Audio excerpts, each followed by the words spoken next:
اللہ الرحمن الرحیم یا ایھا الذین آمنوا لا تقولوا راعنا وقولوا انظرنا واسمعوا وللکافرین عذاب علیم ما یود الذین کفروا من اہل الکتاب ولا المشرکین ان ینزل علیکم من خیر من ربکم واللہ یختص برحمتہ من یشاء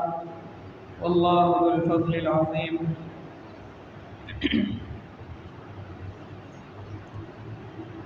الحمدللہ ہمارا 13واں رکوع آج سے اسٹارٹ ہے۔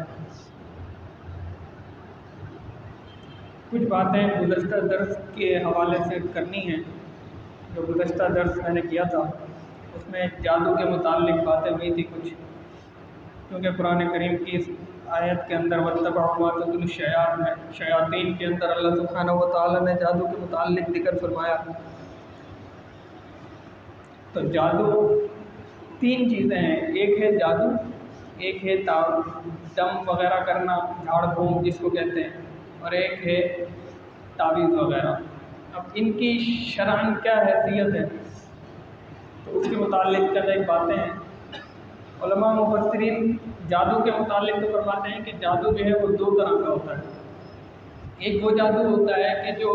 نظر کی بندش جس کو کہا جاتا ہے، جیسا کہ قرآن کریم نے بھی ایک جگہ ذکر فرمایا ہے حضرت موسیٰ علیہ السلام کے متعلق کہ جب فرعون کے دربار میں سارے جادوگر آ کر کھڑے تھے تو انہوں نے جو ہے وہ رسیاں پھینکی تھی، تو رسیاں پھینکنے کی وجہ سے سانپ بن گئے تھے۔ تو اللہ سبحانہ و تعالیٰ نے ان کے اس جادو کو کہا ہے کہ سحروا اعین الناس، کہ یہ جو انہوں نے جادو کیا ہے یہ جادو انہوں نے آنکھوں کی بندش کا کیا ہے، یعنی انہوں نے ایسا جادو کیا ہے کہ جس کی وجہ سے سامنے جو دیکھ رہا ہے اس کو ایسا محسوس ہو رہا ہے کہ یہ جو رسیاں ہیں یہ اصل میں رسیاں نہیں ہیں، یہ سانپ بن گئے جبکہ ہیں وہ رسیاں ہی۔ تو ایک جادو وہ ہوتا ہے جو نظر کی بندش جس کو کہا جاتا ہے، اور ایک وہ جادو ہوتا ہے کہ جس میں شیاطین کو خوش کیا جاتا ہے۔ تو شیاطین کیا کرتے ہیں کہ جو شخص جس عمل کا کہہ رہا ہوتا ہے شیاطین حقیقت میں وہ چیز کر دیتے ہیں، اور وہ ہوتا کیسے ہے؟ وہ ہوتا یوں ہے کہ اس کے لیے جو انسان عمل کروانا چاہ رہا ہوتا ہے شیاطین سے تو اس کو ایک تو نجاست میں رہنا پڑتا ہے، اور دوسرا یہ ہے کہ وہ جو کلام پڑھتا ہے وہ کلام اس کا ایسا ہوتا ہے کہ جس کے اندر ایک تو مشرکانہ الفاظ ہوتے ہیں، شرکیہ کلمات وہ پڑھتا ہے، اور دوسرا یہ ہوتا ہے کہ شیاطین جو ہیں ان کی تعریفات والے کلام جو ہیں، باتیں جو ہیں وہ اس کلام کے اندر بولی جا رہی ہوتی ہیں، تو جس کی وجہ سے شیاطین خوش ہوتے ہیں، کیونکہ شیطان جو ہے وہ ایک تو نجس چیز کو پسند کرتا ہے اور دوسرا وہ اپنی تعریف کو پسند کرتا ہے۔ جب اس کی تعریف ہو رہی ہے کلام کے اندر، یا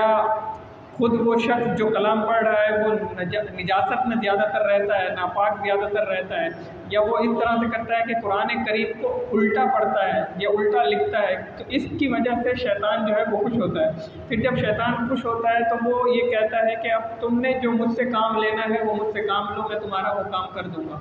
تو لوگ پھر اس طرح کا جو عمل کرتے ہیں وہ پھر اسے کہتے ہیں کہ ہم نے یہ کرنا ہے وہ کرنا ہے۔ جیسے کالا جادو آپ سمجھ لیں، کالا جادو شرعاً جائز نہیں ہے، اس لیے جائز نہیں ہے کیونکہ اس کے اندر بھی یہی ہوتا ہے کہ انسان جو ہے وہ ناپاک رہتا ہے زیادہ تر، اور قرآن کریم کو الٹے طریقے سے لکھتا ہے، یعنی اگر سورۃ الفاتحہ الحمدللہ سے شروع ہوتی ہے تو وہ الحمدللہ سے نہیں پڑھتے ہیں بلکہ اس کو غیر المغضوب علیہم ولا الضالین اہدنا الصراط المستقیم اس طرح سے الٹا پڑھتے ہیں، اور لکھتے بھی اس طرح الٹا ہے، تو اس وجہ سے یہ چیز جائز نہیں ہے۔ علماء مفسرین فرماتے ہیں کہ یہ جو دوسری قسم ہے نا جادو کی، یہ بالکل ناجائز ہے۔ اس کا کرنے والا ایک تو دائرہ اسلام سے خارج ہو جاتا ہے، اور دوسرا یہ ہے کہ وہ ایک ناجائز اور حرام کام کا مرتکب ہوتا ہے، اس لیے یہ جائز نہیں ہے۔ ایک چیز ہے جھاڑ پھونک۔ جھاڑ پھونک کے متعلق علماء فرماتے ہیں کہ اگر ایسا کلام پڑھ کر پھونکا جائے کہ جو یا تو حدیث سے ثابت ہو یا خود قرآن کریم ہی پڑھ کر پھونکا جا رہا ہو تب تو جائز ہے۔ اگر کوئی ایسا کلام پڑھ کر پھونکا جا رہا ہے کہ جس کے اندر شرکیہ کلمات آ جاتے ہیں، یا ایسا کلام پڑھا جا رہا ہے کہ جس میں شرکیہ کلام کی آمیزش ہے، شرکیہ کلام خود تو نہیں ہے، لیکن ایسا کلام ہے، ایسا جملہ پڑھ دیا جو دو معنی میں آ رہا ہے، دو معنوں میں آ رہا ہے، اس سے ایک صحیح معنی بھی لیا جا سکتا ہے اور غلط معنی بھی لیا جا سکتا ہے۔ تو اس طرح کے کلام پڑھ کر کسی کو دم کرنا یا کسی پر جھاڑ پھونک کرنا یہ جائز نہیں ہے۔ ہاں اگر صرف خالصتاً قرآن کریم ہی پڑھا ہے اور خالصتاً وہ آیات پڑھی ہیں یا وہ دعائیں پڑھی ہیں جو احادیث سے ثابت ہیں تب تو جائز ہے۔ جیسے حدیث کے اندر آتا ہے کہ ایک ہے آپ صلی اللہ علیہ وسلم جب بھی کسی پر دم کرتے تھے تو وہ دم کرتے ہوئے پڑھتے تھے بسم اللہ عربی کا من کل شیء یؤذی کا، یہ ایک بڑی دعا ہے۔ اسی طرح سے حدیث میں ایک اور دعا بھی ہے اذهب البأس رب الناس واشفی انت شافی لا شفا، تو یہ دعائیں احادیث سے ثابت ہیں۔ اگر کوئی شخص یہ دعا پڑھ کر دم کرتا ہے تو جائز ہے۔ اگر اس کے علاوہ کوئی دعائیں پڑھ لیتا ہے جو احادیث سے ثابت نہیں، جو قرآن سے ثابت نہیں، اور اس میں شرکیہ کلمات ہیں یا شرکیہ کلمات کی آمیزش ہے یا دو معنی والے الفاظ ہیں تو جائز نہیں ہے۔ اور تیسری چیز ہے تعویذ وغیرہ، تعویذ دینا کیسا ہے، جائز ہے ناجائز ہے؟ تو شریعت یہ کہتی ہے، علماء یہ فرماتے ہیں کہ وہ تعویذ کہ جس کے اندر صرف قرآن کریم کی آیت لکھی ہوئی ہو یا حدیث کا کوئی کلام لکھا ہو تب جائز ہے، کیونکہ دلیل یہ دیتے ہیں کہ خود حضور صلی اللہ علیہ وسلم نے تو کبھی بھی تعویذ نہیں دیا، کیونکہ حضور صلی اللہ علیہ وسلم جو ہے وہ لکھ نہیں سکتے تھے، امی تھے، تو لکھنا جانتے نہیں تھے، اس وجہ سے آپ صلی اللہ علیہ وسلم نے کبھی بھی کسی کو تعویذ لکھ کر نہیں دیا ہے۔ ہاں حضرت عبداللہ ابن عمر رضی اللہ تعالیٰ عنہ سے روایت ہے، وہ فرماتے ہیں حضرت عبداللہ ابن عمر خود جو ہے وہ بچے کو نظر لگ جاتی تھی تو وہ گلے میں اس کے تعویذ باندھتے تھے قرآن کی آیت لکھ کر یا حدیث آپ صلی اللہ علیہ وسلم سے پوچھ کر۔ اسی طرح عبداللہ ابن عباس سے بھی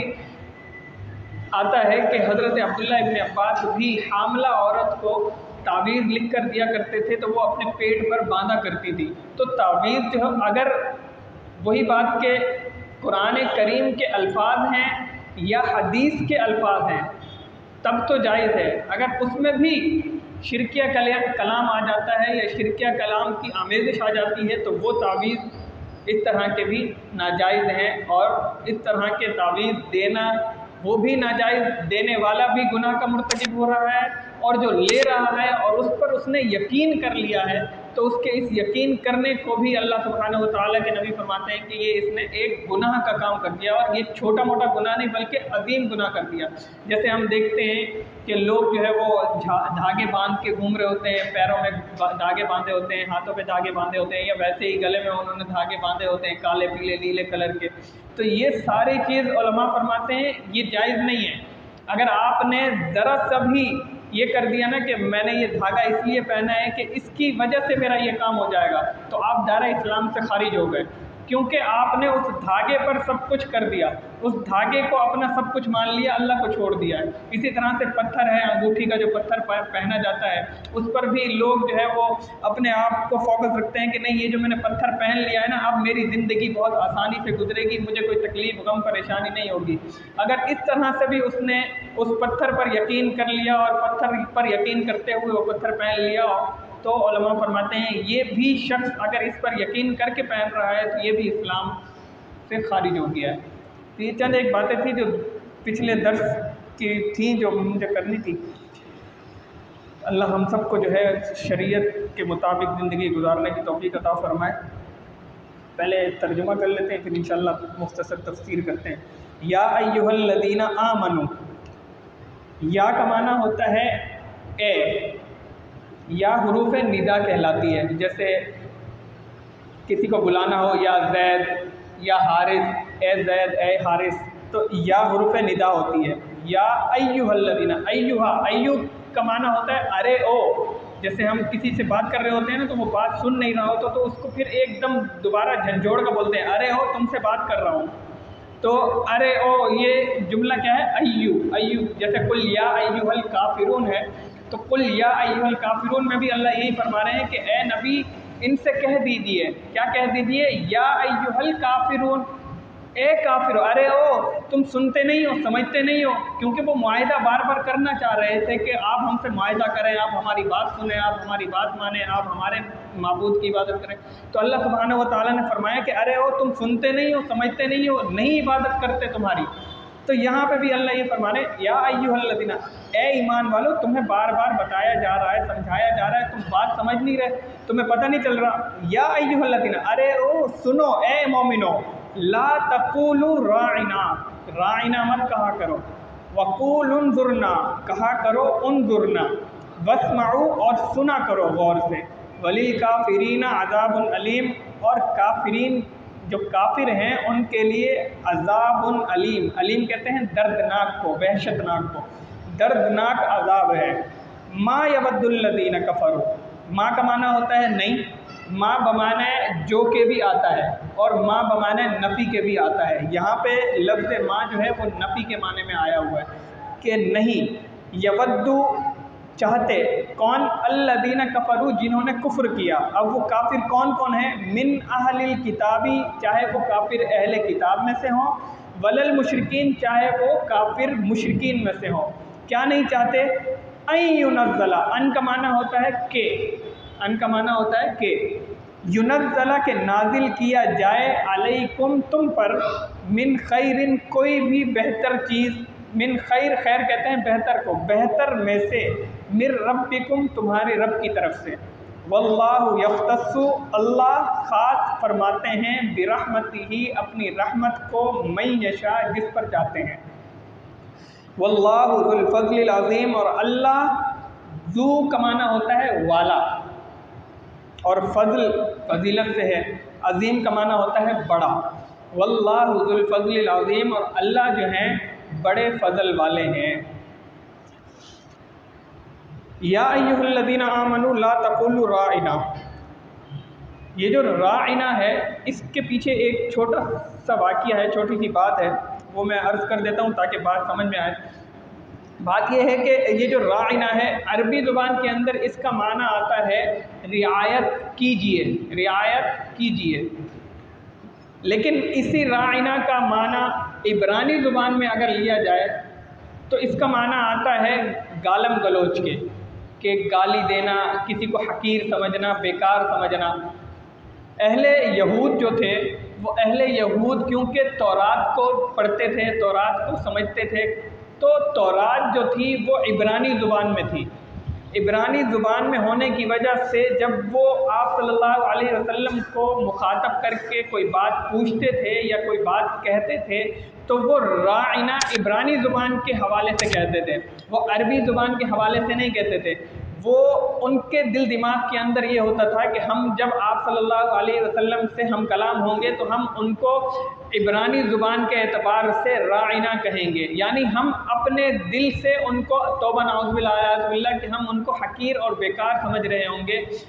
تو ہم اس طرح سے ان کو جب یہ جملہ کہیں گے تو ہماری بات بھی پوری ہو جائے گی اور آگے سے حضور صلی اللہ علیہ وسلم سے بات بھی مکمل ہو جائے گی، بات پوچھ بھی لیں گے یا بات کر بھی لیں گے۔ اور یہی چیز وہ کیا کرتے تھے، جو اہل ایمان حضرات تھے ان کو بھی ترغیب دیتے تھے کہ آپ بھی اس طرح کے جملے حضور صلی اللہ علیہ وسلم کے سامنے آتے ہوئے کہا کرو، تم بھی راعنا کہا کرو، راعنا کہا کرو۔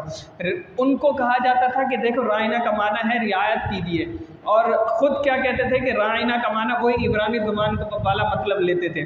تو حضرات جو تھے، جو اہل ایمان تھے، وہ پھر حضور صلی اللہ علیہ وسلم کو وہی راعنا کہتے تھے جب بھی حضور صلی اللہ علیہ وسلم سے کوئی بات کرنی ہوتی تھی۔ تو اللہ سبحانہ و تعالیٰ نے یہاں پہ ذکر فرمایا کہ اے ایمان والو راعنا نہ کہا کرو، کیونکہ راعنا میں دو معنی آ رہے ہیں، ایک معنی آ رہا ہے گالم گلوچ کا، کیونکہ عبرانی زبان میں اس کا معنی یہ ہے، اور عربی زبان میں آ رہا ہے رعایت کیجیے۔ تو اللہ سبحانہ و تعالیٰ فرما رہے ہیں کہ اس طرح کے ذو معنی والے الفاظ استعمال نہ کیجیے حضور صلی اللہ علیہ وسلم کے لیے۔ وقول انظرنا،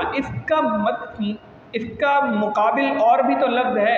ایسا نہیں ہے کہ دنیا کے اندر صرف ایک ہی لفظ ہے جس سے آپ حضور صلی اللہ علیہ وسلم کو مخاطب کر کے بات کریں، اس کے علاوہ جو اس سے ملتا جلتا لفظ ہے وہ آپ بات بولیں اور اس کے ذریعے سے حضور صلی اللہ علیہ وسلم سے خطاب کریں۔ تو اللہ نے وہ جملہ بھی آگے کوٹ فرمایا، وقول انظرنا، بلکہ تم کیا کہا کرو، انظرنا، راعنا نہ کہا کرو بلکہ کیا کہا کرو، انظرنا۔ انظرنا کا معنی بھی وہی آتا ہے کہ متوجہ ہوں ہماری طرف، ہم آپ سے بات کرنا چاہ رہے ہیں۔ اچھا، ایک معنی تو یہ ہو گیا۔ دوسرا راعینا کا مطلب روایتوں میں آتا ہے کہ اس کو تھوڑا سا کھینچ کر یہودی بولتے تھے، راعینا، یا آگے لکھ دیا کرتے تھے، یعنی اگر ہم یا آگے لکھ دیں، عین کے نیچے یا لکھ دیں تو یہ تھوڑا سا کھینچ کر ہو جائے گا راعینا۔ تو یہ کیا کرتے تھے کہ راعینا کہتے تھے۔ راعینا کا مطلب ہوتا ہے چرواہا، جو جانور چراتے ہیں۔ تو یہ یہودی حضور صلی اللہ علیہ وسلم کو مخاطب کرتے ہوئے کہتے تھے کہ راعینا، محفل میں بیٹھے ہوئے یہ جملے کہتے تھے راعینا۔ اب وہ دل میں خوش ہوتے تھے کہ ہم نے حضور صلی اللہ علیہ وسلم کو اس طرح کے الفاظ بول دیے ہیں۔ تو اللہ سبحانہ و تعالیٰ نے یہ جملہ کہہ کر کے لا تقولوا راعینا، راعینا مت کہا کرو، ان کا دروازہ ہمیشہ کے لیے بند کر دیا۔ وقولوا انظرنا، اور پھر اللہ نے کہا کہ اب جب بھی کہو تو انظرنا کہہ کر پکارا کرو۔ واسمعوا، اس واسمعوا میں دو احتمال ہیں۔ ایک احتمال یہ ہے کہ حضور صلی اللہ علیہ وسلم، یہ جو قرآن کی آیت اللہ نے بیان کر دی ہے،